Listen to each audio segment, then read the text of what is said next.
Mi hija olvidó colgar. Esa fue la única razón por la que escuché su voz flotando por la línea, filosa y sin filtro, seguida de la risa baja de Gabriel y las palabras que me atravesaron el pecho como cuchillo. Es una carga. Al final va a firmar la casa. La frase se coló en mi cocina como humo. Delgada, pero imposible de ignorar. Y todo lo que vino después se sintió lejano, como si el mundo se hubiera ladeado y yo fuera la única que se dio cuenta. Me llamo Karina Morales. Tengo 66 años. Un momento antes, acababa de hablar con Renata por el recibo, y cuando sonó el clic pensé que había colgado mal. Algo pequeño, algo cotidiano. Creí que contestaría rápido, me diría en qué cajón buscar y volvería corriendo a lo que sea que estuviera haciendo con Gabriel. Contestó, apurada, distraída, y luego vino el clic que creí que era el final. No lo era. Me quedé quieta, con una mano apoyada en la barra, escuchando cómo se movían los pasos y la voz de Renata se suavizaba en ese tono que ya casi no usa conmigo, el que guarda para impresionar a los demás. Nunca se queja, dijo. Le mencionas las cuentas del doctor o el estrés y se dobla. La casa será nuestra tarde o temprano. Gabriel murmuró algo que no alcancé a oír, pero Renata soltó una carcajada ligera, despreocupada, de esas que retuercen el estómago. No hablé, no colgué, ni siquiera respiré por unos segundos. Miré la puerta del refri, una foto vieja de Renata a los 9 años, sin dientes de adelante, sonriendo como si el mundo le perteneciera. Antes tocaba esa foto todas las mañanas sin pensar. Esa vez no la toqué. Siguieron hablando, seguros, sin cuidado, hasta que la línea se quedó muda. Bajé el teléfono despacio, sintiendo un cambio chiquito dentro de mí, callado, decidido, sin vuelta atrás. El recibo podía esperar. Algo mucho más grande acababa de romperse. Algo mucho más grande acababa de romperse, y ya sentía la grieta extendiéndose mientras me alejaba de la barra y alcanzaba la caja vieja de papeles de mi tía, la mujer que me dejó esta casa. Había cosas que llevaba años haciendo como que no veía. Eso se acabó ahí. Me senté a la mesa con el celular todavía caliente en la mano y algo me jaló hacia atrás. No al negarlo todo, sino al recuerdo. De esos que llegan aunque no los llames. Renata tenía 10 años cuando su papá se fue. Se quedó parada en la puerta con la mochila, preguntando si él iría a su obra de la escuela. Recuerdo cómo se le afinó la voz cuando le dije que probablemente no. Entonces tú tienes que ir, dijo, agarrándome la manga. Tú siempre arreglas todo. Pasé años creyendo que eso era amor. Cuando cumplió 16 ya se veían las orillas. Todos los papás ayudan con el carro, dijo una vez, tirando el permiso de manejar en la mesa. Da pena que yo sea la única que agarra camión. No nos alcanza para carro, le dije. Todavía no. Puso los ojos en blanco, harta de que le recordara los límites. Siempre dices lo mismo. No le importaba que yo hiciera turnos dobles en la cafetería del IMSS, ni que guardara cada peso, porque la vida me había enseñado lo rápido que se hunde el piso. Renata solo veía lo que no tenía. Cuando mi tía Rosa murió y me dejó su casa de ladrillo en Coyoacán, Renata tenía 22. Yo esperaba agradecimiento. En vez de eso dijo, bueno, por lo menos ya no pagamos renta. ¿Nosotros? Repetí. Se encogió de hombros. Ya sabes a qué me refiero. Tal vez ahí empezó a borrarse la raya, cuando empezó a hablar de la casa como si un día fuera a ser suya. Gabriel apareció poco después. Hablaba bajito, educado al principio, pero yo agarraba detalles. Tu mamá tiene casa propia y sin hipoteca, le dijo a Renata pensando que no lo oía. Eso es seguridad. Deberían pensar a futuro. Renata le contestó en voz baja. Ella nunca dice que no. Esas señales me picaron años, pero cada vez que lo hacían, Renata me abrazaba o me agradecía algo chiquito, y la parte de mí que recordaba a la niña de 10 años, asustada y con esperanza, seguía eligiendo perdonar. Esa versión era más fácil de querer que la que escuché por teléfono. Las señales Llegaron mucho antes de la llamada. Venían calladitas, disfrazadas de estrés, de juventud, de pretextos que yo misma ponía por Renata porque quererla era más fácil que enfrentarla. Recuerdo la tarde que me llamó desde el estacionamiento del trabajo. «Ma, otra vez me rechazaron la tarjeta», dijo. «Me pasas unos miles, te los devuelvo el viernes». «Todavía me debes de la vez pasada». Le recordé. Suspiró. «Estoy haciendo el esfuerzo. No sabes que andamos apretados». Igual le mandé el dinero. El viernes llegó y se fue sin una palabra. Después, cuando Gabriel empezó a rondar más la casa, cambió el tono. Al principio muy correcto, hasta exagerado, pero cuando Renata salía del cuarto, miraba mi escritorio viejo y decía: «Está cañón que tengas una casa así pagada. La mayoría de nuestra edad anda ahogado en rentas». Le dije que era de mi tía, no un regalo del cielo. Asintió despacio, igual. «Renata tiene suerte. Una estabilidad así. Es red de seguridad». Luego Renata repetía lo mismo. «Gabriel tiene razón», dijo una noche.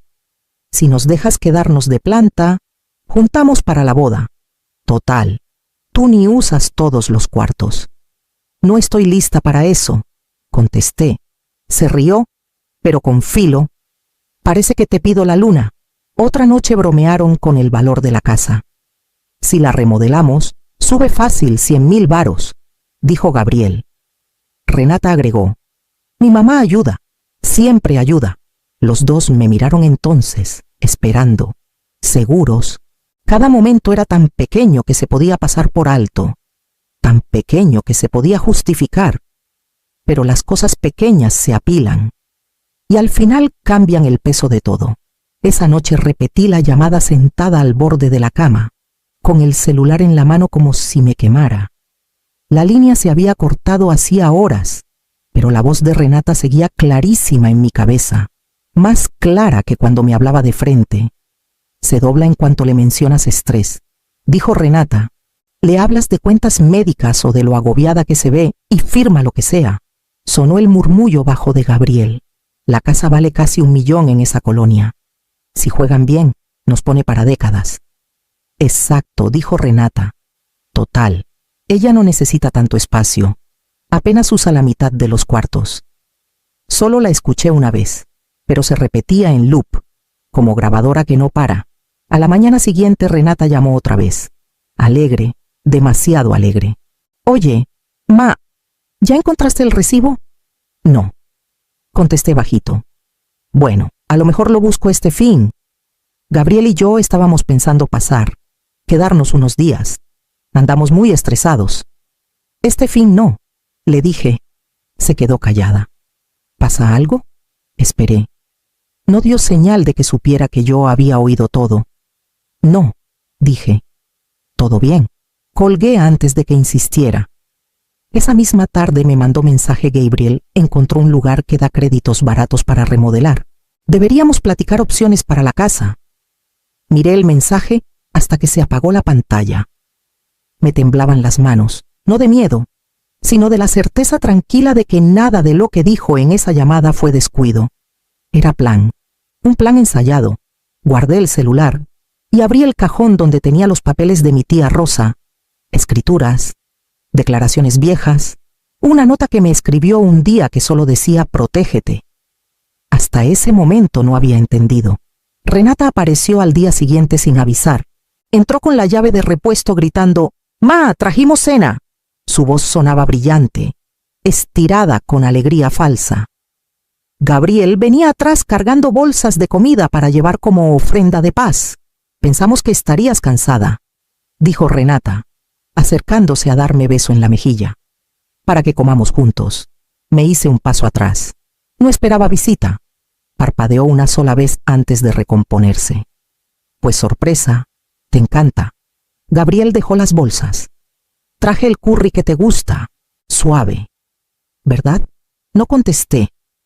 Mi silencio hizo que Renata lo mirara rápido, como checando si se había dado cuenta de algo raro. Entonces, empezó mientras sacaba platos. «Ya estamos cerrando lo de Europa. Los vuelos salen más baratos si reservas con tiempo. Gabriel dice que mínimo 3 semanas. Eso sale caro, dije. Se rió ligero. Lo vamos a lograr, pero si hace falta, tú nos echas la mano como siempre. La miré de verdad, al descaro tranquilo en su voz. A cómo me hablaba como quien le recuerda la política de la tienda al empleado. Renata, dije bajito, sobre la casa. Ay, ma, por favor, me cortó. No empieces otra vez. Sabemos que te estresas, por eso vinimos. Queremos repartir la carga. Gabriel asintió. A tu edad no deberías cargar todo sola. Tiene sentido que los 3 planeemos. Las palabras pegaron distinto después de haber oído la llamada abierta. Antes quizá habría escuchado preocupación. Ahora escuchaba estrategia. Renata me apretó el brazo. Cuando regresemos de Europa vemos lo de la remodelación. Sube por lo menos 100.000 varos. Eso nos beneficia a todos. Retiré el brazo. Esta noche no hablo de la casa. El aire se puso pesado. Renata dejó el tenedor despacio. ¿Por qué estás así? Porque ya sabía la verdad. Pero sentía el viejo costumbre jalándome, el impulso de mantener la paz aunque me costara todo. Me quedé callada. Aunque el silencio nunca me había protegido antes. A la mañana siguiente, de que Renata y Gabriel se fueron con su comida intacta, me senté a la mesa de la cocina con un montón de papeles enfrente. Las palabras de la llamada abierta seguían dando vueltas, cayendo más fuerte cada vez. Tomé el teléfono y marqué a la única abogada que conocía de bienes raíces, doña Viviana Torres, a quien conocí hace años por un pleito de una vecina. Contestó al segundo timbre. Karina, ¿cuánto tiempo? Necesito consejo, dije. Mi voz sonaba delgada pero firme. De mi casa. Viviana no perdió tiempo. Pasa esta misma tarde. Trae la escritura. Su oficina olía a libros viejos y limón. Me escuchó callada mientras le contaba todo, sin emociones, solo los hechos. Cuando terminé, juntó las manos. Eres la única dueña, dijo. Nadie te puede obligar a firmar nada, y no les debes ni techo ni dinero. Si quieres terminar este arreglo, se puede hacer legal y sin ruido. Y exhalé despacio. Sin ruido suena perfecto. Entonces empieza a prepararte, dijo. Documenta todo. Asegura tus cuentas. Cuando estés lista, formalizamos la separación. Asentí, aunque una parte de mí temblaba con solo pensarlo. En los días siguientes hablé con un corredor de confianza, don Ernesto, que una vez me ayudó a evaluar la casa para el seguro. Necesito venta fuera de mercado, le dije. Rápida, sin anuncio público. No preguntó por qué. Conozco a 2 compradores que siempre andan buscando. Mándame fotos esta noche. En varios días abrí cuentas nuevas, transferí ahorros, cambié contraseñas, cancelé tarjetas viejas. Cada paso era como cortar hilos que llevaba años fingiendo que no me tenían amarrada.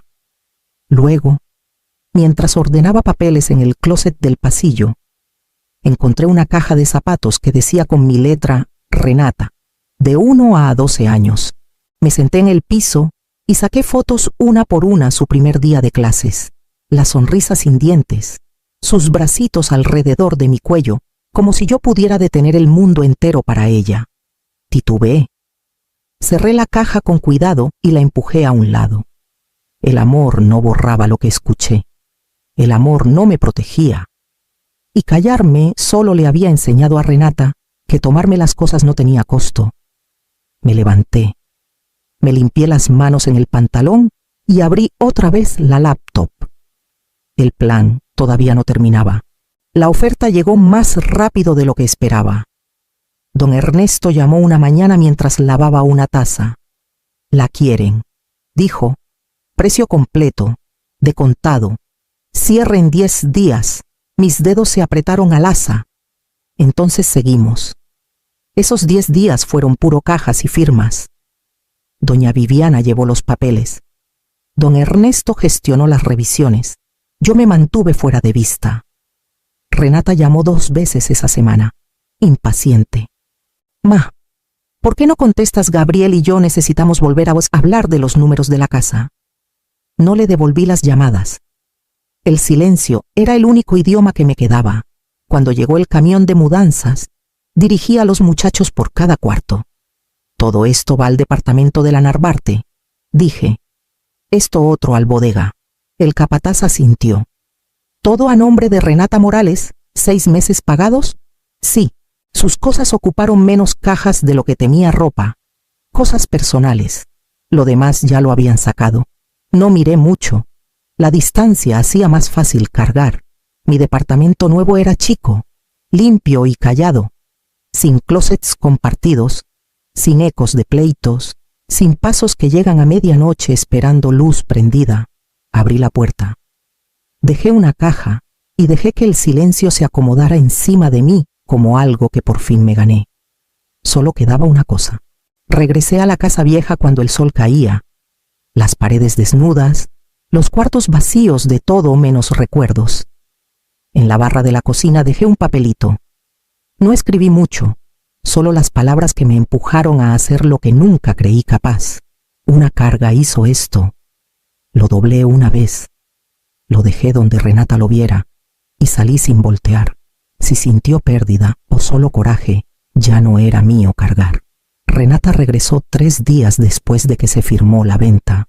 Sabía la hora de su vuelo porque me había mandado el itinerario semanas antes, dando por hecho que yo los iría a recoger. Esa mañana mi celular vibró con su primera llamada. Lo dejé sonar. 1 hora después, otra llamada, más cortante. Luego un mensaje: Ma, ¿por qué no contestas? Ya casi llegamos a la casa. Esperé. Ya por la tarde. Don Ernesto me mandó un mensaje corto. Ya están en la casa. Me los imaginé llegando Renata arrastrando la maleta, Gabriel con las bolsas, los dos quemados del sol. Me imaginé el momento en que metió la llave y no giró. La siguiente llamada llegó en menos de 1 minuto.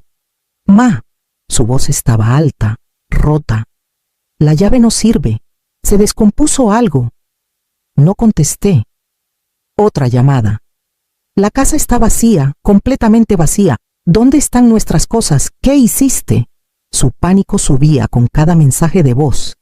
Se ponía filoso, desesperado. Ya en la noche llamó mi ex jefa. Karina, perdona que te moleste, pero tu hija está aquí. Armó un escándalo en el lobby. Dice que le robaste su propiedad. Cerré los ojos. Ya no trabajo ahí.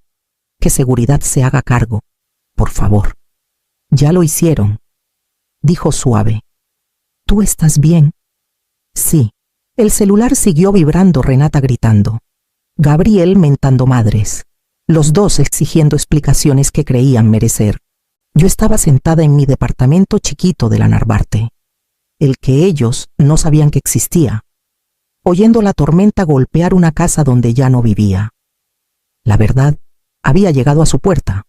Por primera vez, yo no tenía que pagar las consecuencias. Renata insistió en vernos en un café del centro, de esos con máquinas de espresso que no dejan oír y mesas pegadas. Llegué 10 minutos tarde a propósito.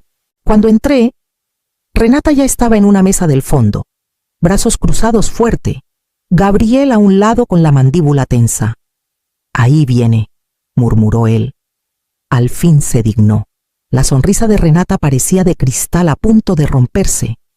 Ma, tenemos que hablar, ya. Me senté sin tocar la carta. Aquí estoy. Di lo que tengas que decir. ¿Qué hiciste con la casa? Exigió Renata. ¿Por qué la vendiste? Todas nuestras cosas desaparecieron.